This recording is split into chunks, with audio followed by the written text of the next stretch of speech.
who's here. Are we moving up in the world or what? No, you step down. I get to see Alex Cameron, Yeah. Aaron Brilbeck, Grant Hermes. Vice President was in town yesterday. Oh, actually, in Tulsa. What difference would it make? Not much. None. I don't think. Absolutely none. I was thrilled about that. And Just like everybody else, right? And it shows. I mean, he said exactly what we had expected that he was going to say, that Stitt is the man for the job. And, well, let's take a listen. And I'm here for one reason and one reason only, and that is that Oklahoma and America need Kevin Stitt to be the next governor of the great state of Oklahoma. Because Kevin Stitt is the kind of leader that Oklahoma deserves in the governor's office. Seriously. He's a man of faith. His dad was a pastor, and to this day, Kevin's active in his church not far from here in Tulsa. He's a family man. I just met his family, and I'll tell you, if he waited a few years and just registered all of them to vote, he'd win in a landslide. Here's a guy that started to pay his way through college, selling books door to door. He's a job creator, an entrepreneur. He started a business with about $1,000 and a computer, and today it employs more than 1,200 people in Oklahoma and all around America. Like that businessman turned president, Kevin Stitt is an outsider who's going to bring his practical experience and results-oriented leadership into the state house, and Oklahoma is starting to grow like never before. I promise you. So really no surprises there. And from the other side, also no surprises whatsoever from Drew Edmondson. I think it's always good to have a president or vice president visit the state. It's good for Oklahoma, but I don't think it's going to affect the outcome. So what do you think? Is that enough that it's going to energize one side or the other? What did the governor say when she was at the vice president's Funny you should mention that. Yeah. Did her invitation get lost in the mail? No surprise, really. I mean, you wouldn't expect that they would invite her, as unpopular as she is. I'm a little surprised that Pence came to Oklahoma so close to the Kavanaugh confirmation. You'd think that this kind of thing, they would want to spread out from a big win like that to keep voters energized for longer. So I'm wondering if this is going to be forgotten about with the news cycle in the next 18 days. Funny you should mention that, because I'm thinking that the reason they brought him in yesterday or this week is because they're planning on bringing Trump in closer to the election. You think so? You think he's going to swing through? I think so. Do you think he comes to Oklahoma City, or do you think he goes to Tulsa? Because our question, being Alex and I were talking about this week, and then Bill Shepard from Sooner Poll, we were talking this week about Tulsa's a strange stop for Pence to make because Steve Russell's here and he's in the closest congressional race. Right. And Stitt needs help in Oklahoma City. Right. So do you think Trump comes, if he comes to Oklahoma City instead of Tulsa? I would have thought that Pence would have come to Oklahoma City, so I can't really predict that one, quite honestly, but it would make more sense for the president to come here. This is where he's needed the most. Yeah, that's what also makes me think that Trump is probably going to come and will come to Oklahoma City. I mean, I don't have any solid word on that, but that's that's kind of the word around. If I were a betting man, yeah, I would think so. If you're Steve Russell, you kind of irked right now. I mean, I think I would be a little bit unless he knows something we don't.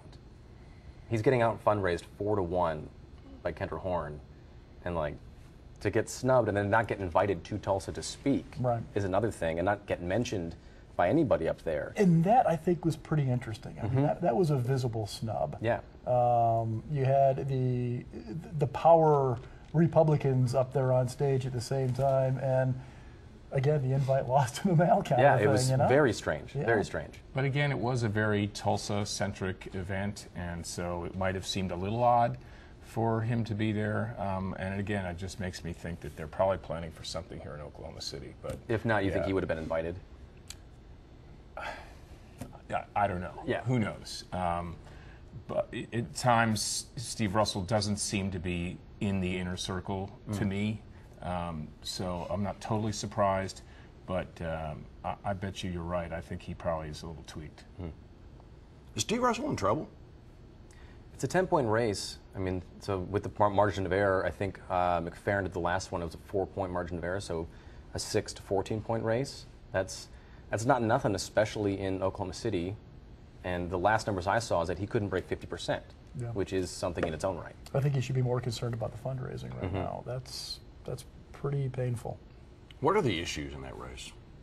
I mean, what's Kendra for? What's Steve for? I mean, when people think about these two candidates, the first thing that comes to mind is what? Education, healthcare. Those are the two big ones. Those are the ones they've both been hitting. Those are the ones Russell is running on. He's also running on some of his national security stuff and his background as a former Army colonel, which has always been a perennial, step up for him that Kendra Horn doesn't have. But really, I don't think voters care about that so much, at least not in the Oklahoma 5. It's education and healthcare. Agreed, and they both have a certain amount of name recognition, which is going to make it that much closer. Is Stitt in trouble?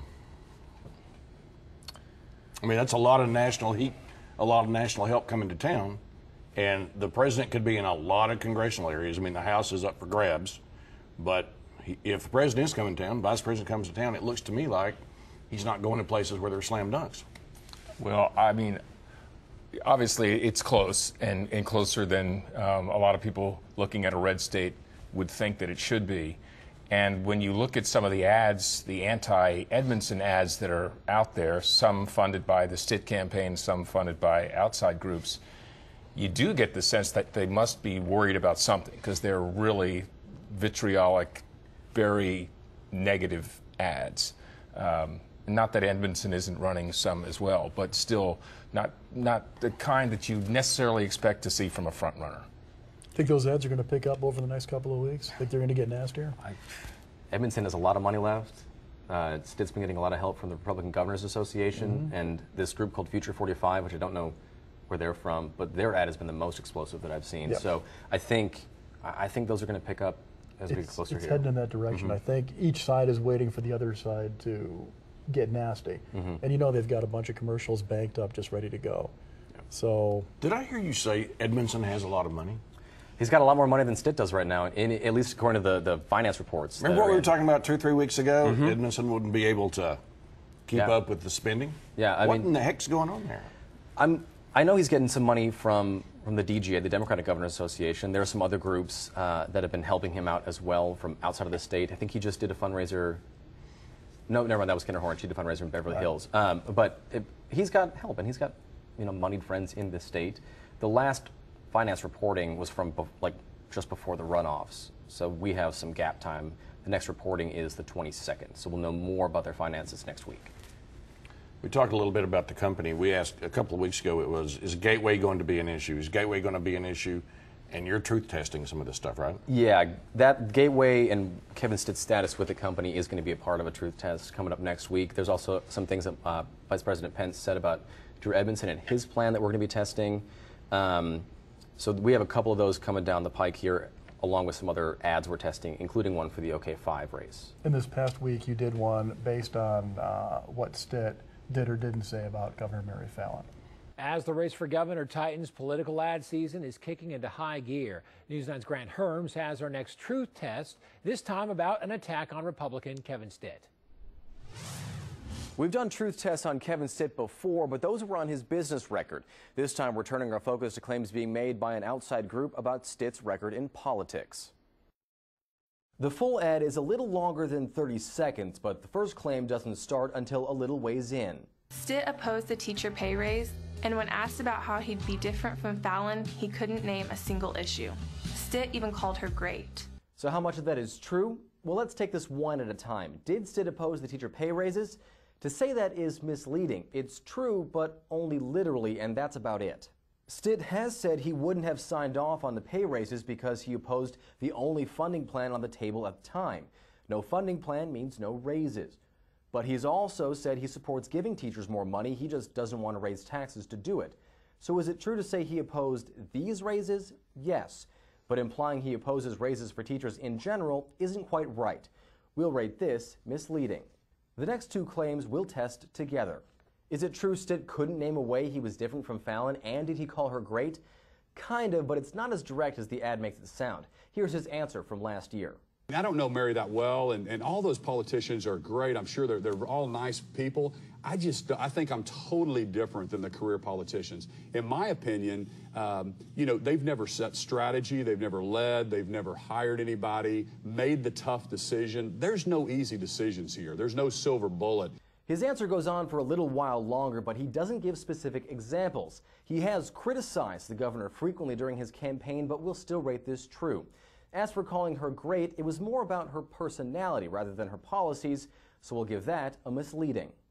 Overall, we give this ad 1 true and 2 misleadings.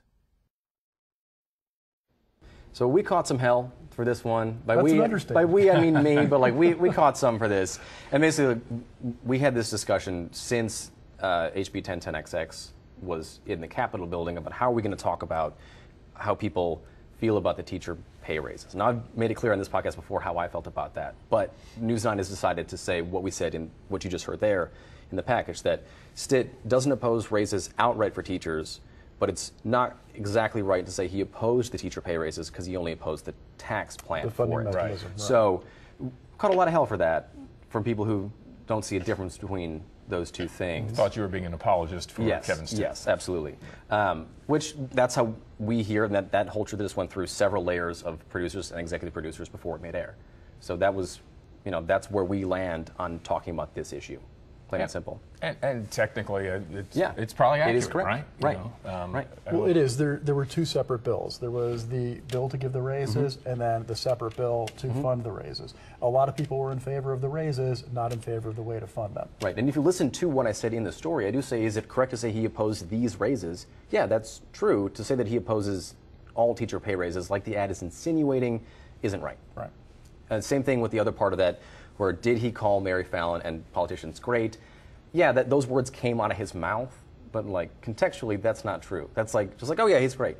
Yeah, great like, guy. Yeah, great guy. I like the grocery cart bagger too. Like, Yeah. you know. Oh, I'm sure they're great people, but Right. Yeah. And that's the but part that it wasn't really included. Right. Exactly.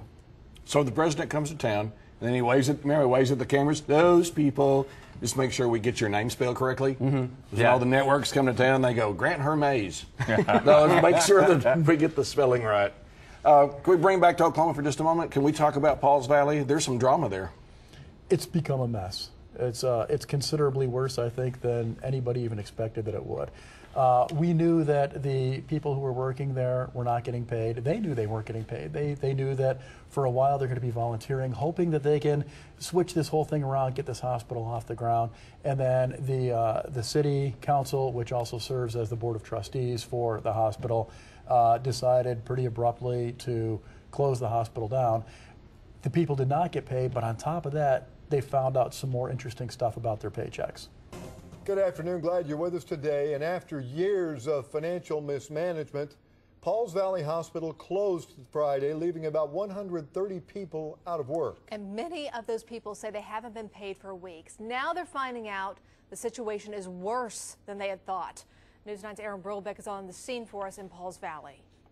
There's no other way to put it. The situation here at Pauls Valley Hospital is a mess. Not pay the insurance, not pay the tax. Whose decision was that? It wasn't ours. Employees are now finding out that money taken out of their paychecks for taxes and benefits was not applied. Maddie Williams has worked as a nurse at the hospital for 38 years. Now that she's fighting an aggressive form of cancer, she's finding out the benefits she paid for don't exist. And then I just had my double mastectomy 2 weeks ago today, and just about 10 days before my mastectomy, I found out that I no longer had any insurance. The hospital has been managed by several companies over the years, but all 5 members of City Council serve as trustees.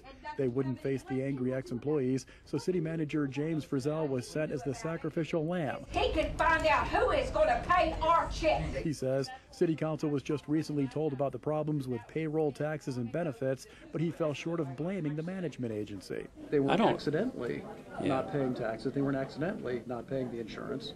They were doing it intentionally. So is the management company at fault? I think there is they are responsible to make sure that gets paid. The management firm, Alliance Health, says don't blame them. This has been going on for years, folks, and we've uncovered stuff since we've been here, which is egregious at best. What else have you uncovered? What other surprises can we expect? I can't talk too much about them because they're probably things that are going to lead to litigation. Williams doesn't care who's to blame. She's just trying to stay alive. I'm not in any physical shape to go to work, so I don't know what I'm supposed to do. On the scene, on the story in Pauls Valley, Brilbeck, News 9. It is horrible to hear. Management at the hospital says an elderly Pauls Valley woman had to be taken to another hospital on Friday after it closed, and that woman died on the way to the other hospital. So again, what that means is you've got folks who had tax money taken out of their paychecks, but it was never applied towards state and fed. They had money that was taken out for their medical, but it was never applied. This is a bad place to be in for Pauls Valley. What's the relationship between the city of Pauls Valley and the hospital? There was a management company, but does the city own the hospital? Yeah, it's a city-owned hospital, but they hired on several different management companies over the years. Oh, that's going to be fun. Now, isn't the city also owns nursing homes? Yep. Or manages nursing homes, right? Well, owns.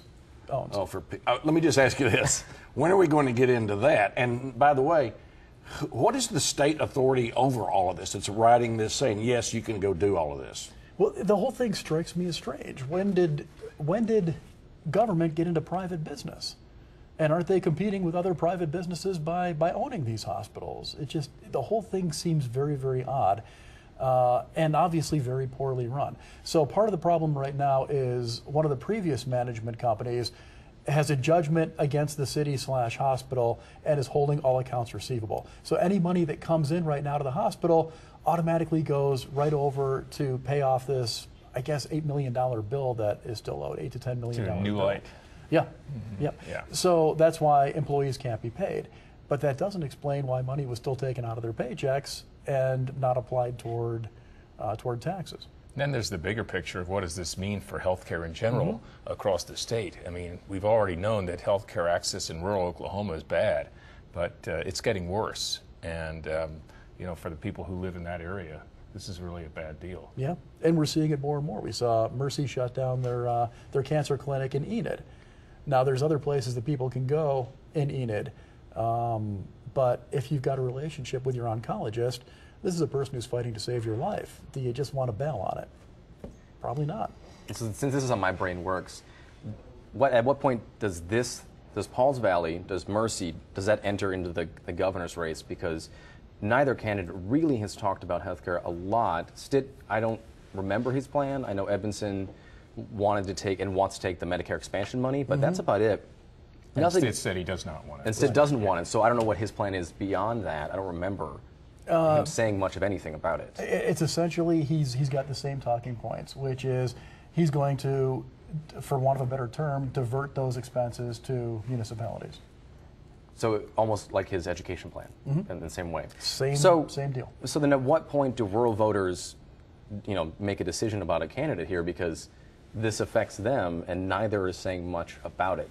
Does this balloon out in the next 2 weeks into a thing that can really make or break one of these candidates in the rural part of the state? It would seem to me it would make sense for one or both of them to start talking about this. You would think so. It's a really important issue. When I spoke with the former governors for a story that's going to air in another week, this was one of the things they talked about was access to health care and how it's such a big problem across the state. So I know they think it's a big deal, and I would like to think that our two major candidates for the office are also considering it. Yeah. And along those lines, two veterans issues. We spoke with all three of the candidates about veterans issues to get their take on where they want to go with it. News 9 has continually explored the candidates' platforms since the primary runoff. Today, reporters Bonnie Campo and Aaron Brilbeck take a deeper look into issues facing Oklahoma veterans. Well, there's no question Drew Edmondson knows how to reach Oklahomans. Today he campaigned at a Shawnee barbecue joint. I tell you, it is going to happen. We're going to take this thing home. Edmondson told the enthusiastic crowd he will opt into Medicaid expansion. The Democratic candidate also told us he plans to tackle veterans issues, especially in the wake of an audit that showed a culture of fear and intimidation at the Oklahoma Department of Veterans Affairs. There seems to be a little chaos internally, and it's played out in diminution of care provided in our veteran centers. Edmondson says he'll also look into keeping the troubled Talihina Veterans Center open. When I was there, it looked to me like a high-quality facility, and that the residents were very happy with being there and the quality of service and care that they were receiving. And so I see no reason to cart them off to another place. And News 9's Bonnie Campo spoke with Kevin Stitt about his ideas regarding veterans. Kevin Stitt says he wants to be able to appoint the head of the Veterans Administration. The Republican candidate believes that will lead to better care and more accountability within the agency. Back in August, the state auditor released a scathing report detailing workers' frustrations within the VA and a lack of care for veterans in health centers. Just a few weeks ago, Governor Mary Fallin said she made a plan to streamline services and to move veterans' care from the federal level to the state level. That plan means requesting $250 million from the state's congressional delegation and the president. Stitt says he wants to take a deeper look at that plan before supporting it. I'll have to look at what she's proposing, but veterans are going to be so important in our administration to make sure that I look at all the different outcomes, our different facilities around the state to make sure that they are top 10 in the country. Kevin Stitt says with regard to the Talihina facility, he will exhaust all options to keep the doors open while improving care. Bonnie Campo, News 9. Meanwhile, Libertarian candidate and Gulf War veteran Chris Powell says he backs Governor Fallon's request to localize veteran services. There are a lot of veterans in Oklahoma, and the more that we can take care of our own, the better off I think we're going to be. He also says he has concerns about the troubled Talihina Veterans Center, but says the pros of leaving it where it is seem to outweigh the cons. I would lean towards leaving it where it is. It does seem like that part of the country, any way that you move from there is going to make it harder to get to. Powell says moving the center out of Talihina could also pose problems with hiring staff. So anyway, the situation is you have the Healthcare Authority was trying to get in this program, this upper payment limit program. That's what Pauls Valley was counting on, was to get these nursing homes under their umbrella, get some federal money in, and then the Healthcare Authority's application to Medicaid was turned down. Okay, so they started working. It's like building something and then the money's not coming yet. I don't know why they did that. That's going to be a great story to look into. But there's going to be an effort, even in the Republican-controlled House, to expand Medicaid. Bet the farm on that one. It's going to happen. Now, whether it happens or not, but as you say, this is one of those issues that's going to have to be addressed because we haven't addressed it for 8 years.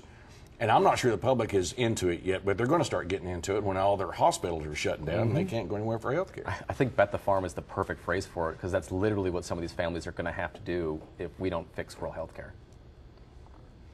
Speaking of rural health care, let's talk about northeastern Oklahoma and a former, she was a resident here, and we had, back to the national issues, this issue between the President of the United States, a senator from Massachusetts with Oklahoma ties, and a DNA test.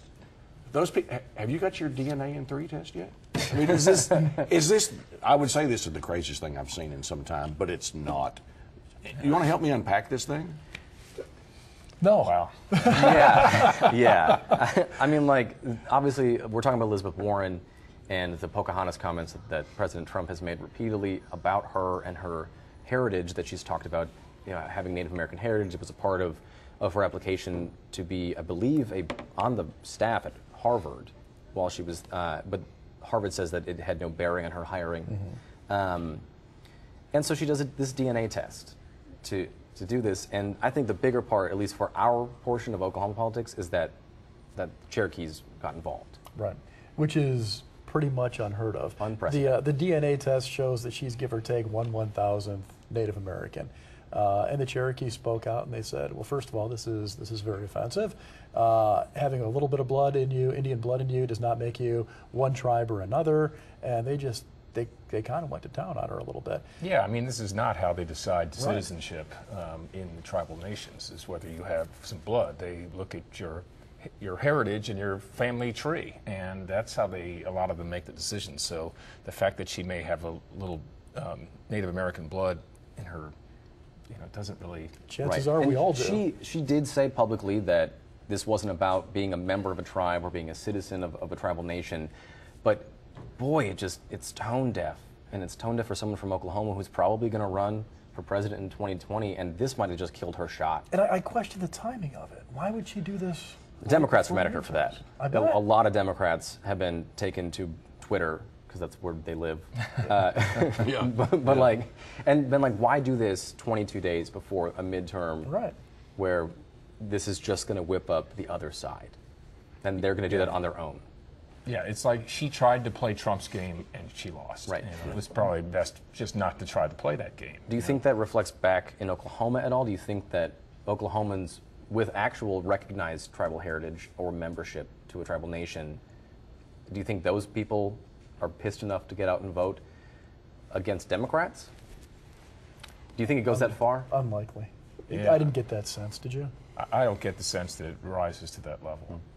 I just think that, people are angry. And I think, honestly, I think that the Native Americans there are a lot of other issues that are more important to them right now. And so, if anything, this maybe help to give them a little bit of a megaphone to talk about some other things that they care about. Sure. The happiest guy in the whole United States of America about that was Bill Clinton. Because the day before, Hillary was out there trying to defend him, right? No, that wasn't an abuse of power. And Democrats lost their cookies on that one, right? But then about 48 hours later, the Boston Globe, the failing Boston Globe, which is a great paper, by the way, comes up with this story. And people need to read, here's what you need to do. You need to read the whole story, because it was amazing to me to see cable, the one half of alternative facts going, say she's a liar. The other, see she's a Cherokee.